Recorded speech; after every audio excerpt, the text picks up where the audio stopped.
Rreth 40.000 qytetarë që do të aplikojnë për pensione të reja nga data janar 2026 do të kenë të ardhura mujore të llogaritura me koeficientet e indeksuar.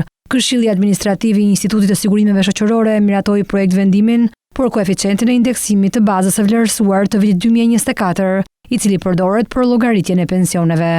Mbledhja u zhvillua në drejtimin e kryetares Delina Ibrahimaj dhe ka për qëllim përmirësimin e sistemit të pensioneve duke harmonizuar shumën mujore fillestare me kontributet që individët kanë derdhur gjatë viteve të punës. Ky vendim, i cili do të dërgohet për miratim edhe në Këshillin e Ministrave, do të ndikojë drejt për drejt në rritjen e bazës së vlerësuar për rreth 40.000 qytetarë që mbushin moshën e pensionit. Indeksimi do të sigurojë që pensionet e reja të jenë në përputhje me pagat e deklaruara dhe kontributet e derdhura, duke sjellë një rritje të drejtë dhe transparente për përfituesit. Ky vendim pritet të ketë ndikim në rritjen e fuqisë blerëse të pensionistëve të rinj. Indeksimi si detyrim ligjor është pjesë e përpjekjeve të vazhdueshme të shtetit për të përmirësuar sistemin e sigurimeve shoqërore dhe për të siguruar që çdo qytetar të përfitojë në përputhje me kontributet e tij. Instituti i Sigurimeve Shoqërore nënvizon gjithashtu se mbetet i angazhuar për përmbushjen e të gjitha detyrimeve ligjore si dhe për përmirësimin e vazhdueshëm të shërbimeve ndaj qytetarëve, duke u fokusuar në mbarvajtjen e procesit të aplikimit dhe lidhjes së pensioneve.